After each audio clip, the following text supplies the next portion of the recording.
어제 한 차례 연락을 끊었다 제기하면서 탐색전으로 들어가는 게 아니냐는 분석이 있었는데 바로 그 다음 날 오늘 다시 연결을 다 끊어버린 거죠.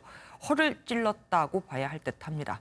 북한은 24시간도 안 돼 군 통신선까지 차단하면서 추가 조치 가능성도 시사했는데 앞으로 남북 관계는 어떻게 될지 북한이 바라는 건 뭔지 정치부 신동규 기자와 알아보도록 하겠습니다. 어서 오십시오. 앞으로 예상되는 북한의 추가 조치는 뭐가 있을까요? 김여정 북한 노동당 중앙위원회 제1부 부장이 지난 4일 담화에서 언급한 내용이 있습니다. 네. 필요한 조치를 하지 않을 경우 금강산 관광 폐지에 이어 개성공업지구 완전 철거, 남북 공동연락사무소 폐쇄, 그리고 남북 군사합의 파기를 거론했는데요. 금강산 관광 그리고 개성공단을 완전히 철거한다면 경제 분야 협력의 희망을 없애버리는 상징적인 의미가 있을 걸로 보입니다. 또 그리고 남북 간의 일체의 적대 행위를 전면 중지한다는 9.19 남북 군사합의 파기까지 거론했는데요. 네. 그렇게 되면 이번 정부의 남북 관계 성과를 모두 무너뜨릴 수 있다는 경고로 해석됩니다. 탈북민단체가 또 6.25 70주년에 추가 대북전단을 살포하겠다고 밝힌 바 있는데 우리 정부의 대응에 따라서 남북 관계에 분수령이 될 걸로 보입니다. 예, 그러니까 우리 정부에 보내는 경고다. 그런데 사실 대북전단 살포는 이번이 처음이 아니잖아요. 왜 갑자기 이제 와서 이렇게 강하게 반응을 해오는 걸까요? 네, 북한은 통일전선부 대변인 담화를 통해서 김여정 제1부부장이 대남 사업을 총괄하고 있다고 공식화한 바 있습니다. 네네. 예, 그동안의 대북전단의 내용이 적나라하게 보고되지 않았다가 김 부부장이 오면서 분위기가 달라졌을 수 있다는 분석이 있는데요. 네. 전문가 얘기를 한번 들어보겠습니다. 김정은 비난하는 거를 보고하기가 좀 그렇잖아요. 김여정이가 아무래도 조금 더 편하게 했으니까 그런 것들을 보고를 하고 이제 김정은이가 화를 벌컥 냈을 가능성이 있을 것 같고요. 네, 또 내부적으로는 경제가 상당한 어려움에 처해 있는데 유엔 대북 제재 조치는 풀릴 기미를 보이지 않고 있습니다. 오랜 기간 대북 제재로 올해 최악의 마이너스 성장에다가 코로나19로 인한 중국 국경 폐쇄로 인해서 대중국 수입도 90% 이상 급락한 상황인데요.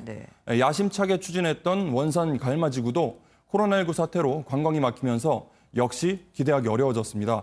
이런 상황에서 한국과 협력으로 얻을 수 있는 이익이 크지 않다고 판단하고 내부의 불만을 우리 정부로 돌렸다고 볼 수 있겠습니다. 북한은 그동안 우리나라도 그렇고 미국도 그렇고 정치 일정에 상당히 민감하게 반응을 해왔었습니다. 올해 말로 예정된 미국 대선도 고려를 당연히 했겠죠? 예, 그런데 아시다시피 미국은 현재 코로나19 그리고 인종차별 시위 사태로 인해서 사실상 북한에 관심을 돌리기는 좀 어려운 상황으로 볼 수 있겠습니다. 게다가 차기 대통령도 트럼프 대통령이 될지 그리고 바이든 대통령이 될지 불확실한 상황에서 북한이 워싱턴에 메시지를 던졌다고 보기는 현재까지 나온 상황만 놓고 봤을 때 다소 어려운 측면이 있겠는데요. 그렇다면 결국 우리 정부의 대북 협력은 언제든 원할 때 가능한 걸로 보고 한반도의 주도권을 본인들이 가져가겠다는 메시지를 던진 걸로 해석할 수 있겠습니다. 이 부분 관련해서 전문가 의견 들어보겠습니다. 한국에 대해서는 초조감을 자극하고 미국에 대해서는 기싸움에서 우리가 밀리고 싶은 생각이 없다. 바로 남북한 관계도 지금 우리가 마음만 먹으면 끊지 않느냐. 이런 제스처를 취하는 거죠. 이번에 보면 김여정 제1부부장이 대남 비난에 있어서 전면에 나서고 김정은 북한 위원장은 한 발 이렇게 물러서 있는 분위기란 말이에요. 그러면 혹시 어떻게 자기들이 약간 좀 필요로 할 때 혹은 결정적인 순간에 김정은 위원장이 짠 앞으로 나서면서 지금까지 했던 걸 약간 좀 뒤집을 수 있는 여지를 남긴 건 아닐까 싶기도 합니다. 그 전문가들 의견을 좀 들어봤더니 김여정 부부장이 일단 백두혈통으로 김정은 위원장의 여동생이라는 그 특수성을 고려하면 그럴 가능성은 크지 않다는 의견이었습니다. 김 부부장의 결정을 그렇게 되면 김 위원장이 뒤집는 꼴이 될 수 있기 때문인데요. 다만 여기서 주목해봐야 할 점이 북한 내부의 정책 결정 과정에 중대한 변화가 생긴 건지 이 부분을 따져볼 필요가 있겠습니다. 이를테면 대남 정책은 김여정 부부장이 전담하고 경제 문제나 북미 관계는 김정은 위원장이 전담하는 역할 분담 체제가 될 텐데요. 또 김여정 부부장이 과거 대남 총괄보다 급이 다소 높다는 점도 주목할 필요가 있어 보입니다.